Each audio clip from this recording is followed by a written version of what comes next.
نت کی سرزمین پر ایک ایسا دور تھا جب لوگوں کے دل خوف بے یقینی اور مشکلات سے بھرے ہوئے تھے۔ ہر طرف بے چینی تھی اور لوگ کسی ایسے رہنما کی تلاش میں تھے جو انہیں صرف راستہ ہی نہ دکھائے بلکہ حوصلہ بھی دے۔ اسی وقت ایک نام لوگوں کے دلوں میں امید بن کر ابھرا۔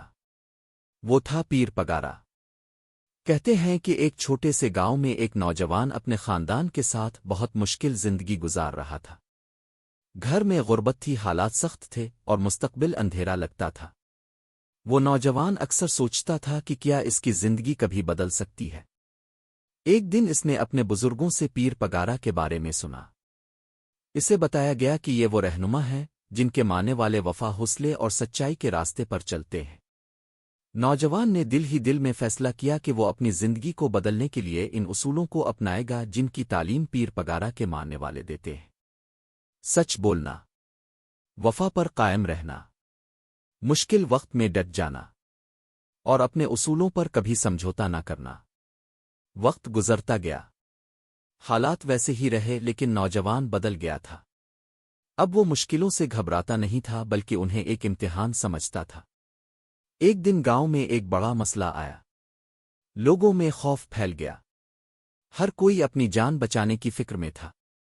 لیکن وہی نوجوان آگے بڑھا اور بولا، اگر ہم آج بکھر گئے تو کل ہمیں کوئی نہیں بچا سکتا۔ ہمیں اپنے اصولوں اور ایک دوسرے کے ساتھ وفا نبھانی ہوگی۔ اس کی یہ بات لوگوں کے دل میں اتر گئی۔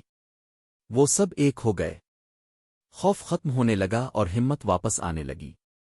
بوڑھے لوگ کہتے ہیں کہ یہ طاقت صرف اس نوجوان کی نہیں تھی بلکہ اس سوچ کی تھی جو اس نے پیر پگارا کے نام اور اصولوں سے سیکھی تھی۔ وقت گزرتا گیا اور وہی نوجوان اپنے گاؤں کا ایک مضبوط اور باوقار رہنما بن گیا۔ اس نے دولت نہیں کمائی مگر عزت کما لی۔ اس نے طاقت نہیں دکھائی مگر دل جیت لیے۔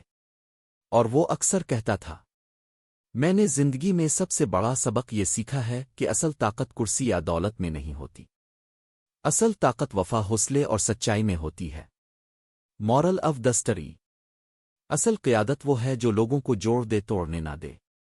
وفا اور سچائی انسان کو ہمیشہ بلند کرتی ہے۔ مشکل وقت انسان کو کمزور نہیں بلکہ مضبوط بناتا ہے۔ حقیقی رہنما وہی ہوتا ہے جو اپنے اصولوں پر قائم رہے۔